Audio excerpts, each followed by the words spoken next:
Občudovanje. Čudenje je začetek filozofije, je dejal eden največjih filozofov Aristotel.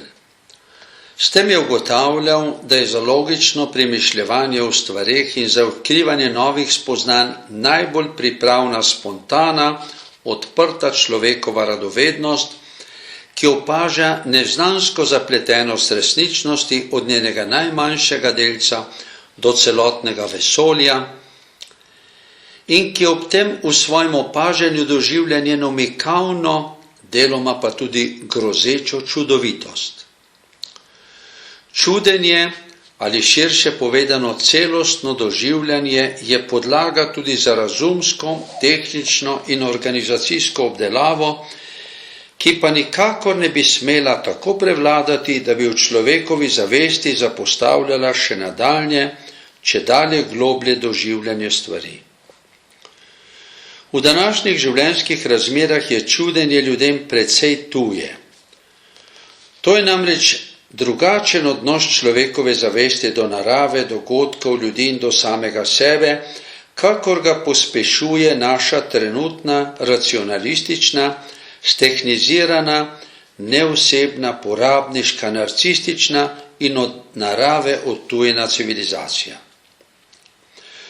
Toda prav zdaj se ta usmerjenost že spreminja. Na objektivni ravni se zaradi onesnaženosti okolja čedalje bolj uveljavlja ekološki, to je celostni čut. Na subjektivni ravni se je zaradi puščobnosti take civilizacije in doživljajske slabe hranjenosti človeške zavesti prebudila tako množična potreba po duhovnosti, kakor morda nikdar v zgodovini. Na medčloveški ravni je popredmetenost odnosov in nezmožnost za ljubezen izzvala številne smeri socialne psihoterapije in medčloveške samopomoči.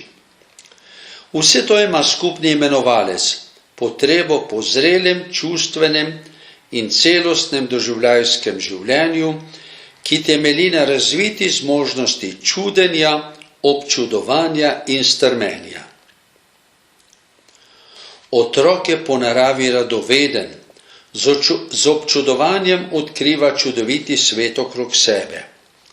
V puberteti in mladostništvu se ta temeljna naravna potreba obrne vase in v sočloveka, v odkrivanje skrivnostnega vesolja človeške osebnosti. Clemens Tillman, ki je bil eden velikih raziskovalcev in pedagogov na področju doživljanja, ugotavlja, da današnji otroci zaradi tehničnih igrač, televizije, porabniške miselnosti in ravnanja staršev in podobnih negativnih dejavnikov že v predšolskem času doživljajsko otopijo in niso več zmožni občudovanja. Pozneje se doživljajsko otopevanje še poslabša, tako da so odrasli uspešni ljudje skoraj da roboti svojega dela in žal tudi medčloveških odnosov in doživljanja samega sebe. To pomeni prej ali slej hudo bivanjsko krizo zaradi duhovne praznote ali pa brezčutno teptanje soljudi, narave in sebe, morda v zelo pretanjeni in civilizirani obliki. Zmožnost za občudovanje mora torej današnji človek od malega do smrti posebej skrbno gojiti, da bo njegov duševni svet ostal svež in sočen, da bo duhovno prožen, širok in poglobljen, da bo zmožen dobrih medčloveških odnosov, da se bo s pridom bogatil iz kulturne zakladnice in zmogel sam kaj vrednega prispevati vanjo, da bo imel naravno podlago za verovanje. Kaj človek občuduje in kdaj? Občudovanje je odgovor na nepričakovano in nedojemljivo. Je človekovo presenečenje ob čem čudovitem v sebi ali vse naokrog. Ko sedaj le tipkam na računalniku, imam upognjene prste in hitro udarjam zdaj z enim, zdaj z drugim po tipkovnici. Nič posebnega. Pa naj vas nekdo, ki ne bi mogel upogniti prsta, vpraša, kako to storite. Bi mu znal kdo razložiti, kako se to stori? Ne vem, ali so do danes v nevrologiji že poznani vsi postopki, ki se morajo zgoditi, da se levi mezinec upogne, stisne in natipka črko A, pa se spet odmakne. Če stroka to natančno ve, je to nekaj čudovitega. Samo dejstvo, da se to dogaja, pa je prav tako nekaj čudovitega. Če tudi človek nič ne ve, kako se to zgodi. Če se zvečer zazrete v zvezdno nebo z milijoni sonc in z malo svetlo luno in se prepustite temu silnemu projektu, ki mu pravimo vesolje, boste čedalje bolj strmeli nad njim. In če potem pomislite nase in na vesolje svoje zavesti in osebnosti, ki omogoča, da lahko ono vesolje občudujete, boste še toliko bolj strmeli nad čudovitostjo samega sebe. Če se vživite v odnos svojih staršev, žene, otroka, prijatelja ali koga od vaših najbližjih do vas in seveda v svojega do njih, boste lahko v nedogled naštevali nove in nove pomembne vidike, ki so vam vsem s tem samoumevno dane. Morda je lažje to doživljati po obrnjeni poti. Zakaj vse bi bil oškodovan, če bi na primer moja žena ne bila v takšnem odnosu z mano? Ljudje občudujemo predvsem razne zvezdnike in junake. Za vsakdanje življenje pa je še toliko bolj odločilno, da občudujemo to ali ono malenkost pri svojih najbližjih in da doživljamo čudovitost oblikovanja medčloveškega odnosa z njimi. Ni je stvari v naravi, v človekovi duševnosti, v medčloveških odnosih, v kulturnih stvaritvah ali v dogodkih, ki ne bi skrivala številnih čudovitih vidikov, ki so najbolj kakovostna hrana za ustvarjalnost človeškega duha. Glavni pogoj, da se občudovanje sproži, je to, da se človek prepusti stvari s pozornostjo in notranje miren. Stvari se mora dejansko ali vsaj v domišljiji čisto približati, da jo zaznava in čuti čim bolj celostno, z vsemi čutili in duševnimi zmožnostmi.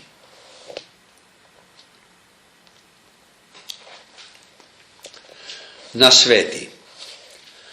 Podpirajte otroka v njegovem živahnem doživljanju narave, dogodkov in ljudi. Pripovedujte mu pravljice, te so otroku hrana za doživljajski svet. Poslušajte ga, ko se čudi cvetu, ptici, želvi, smešnemu dogodku. In spodbujajte ta njegov zdravi razvoj tako, da se tudi sami ob tem z občudovanjem zastrmite v ta čudoviti svet na svoji odrasli ravni. Premislite seznam čudovitih reči, ki jih lahko občudujete pri svojih starših, sozakoncu, prijatelju. Poglabljajte tako doživljanje svojih najbližjih in upajmo, da vam bo prej ali slej ušla tudi kaka beseda občudovanja ali vsaj hvaležnosti. Medčloveški odnosi rastejo ob medsebojnem občudovanju in se razdirajo ob medsebojnem podcenjevanju.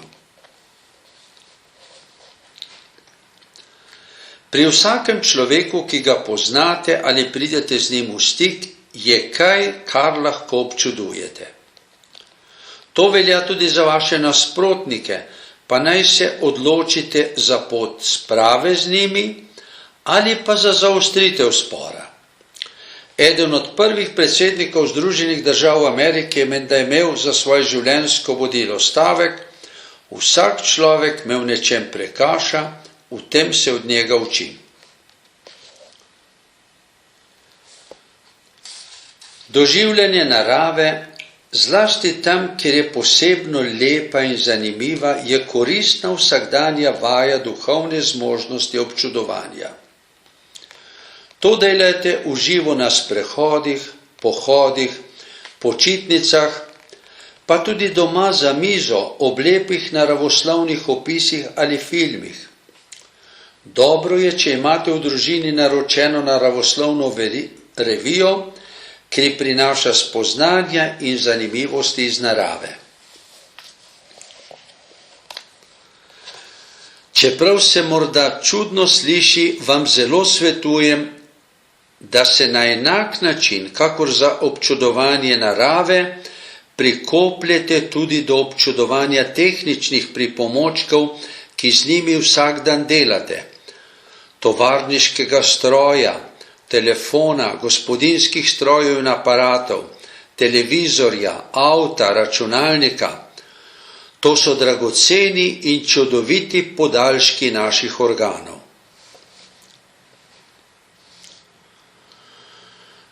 Kulturni zakladi vseh vrst umetnosti so enako kakor narava nezamenljiv vir doživljajskega poglabljanja z občudovanjem njihove lepote, skladnosti, duhovnega bogatstva.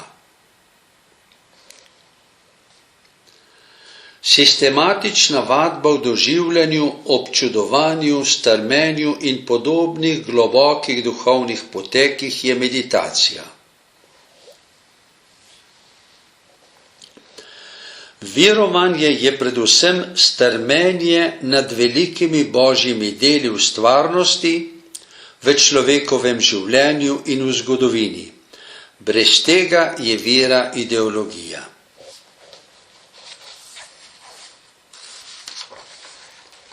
Iz knjige Jože Ramovš, 100 domačih zdravil za dušo in telo, drugi del, stran 101 do 104.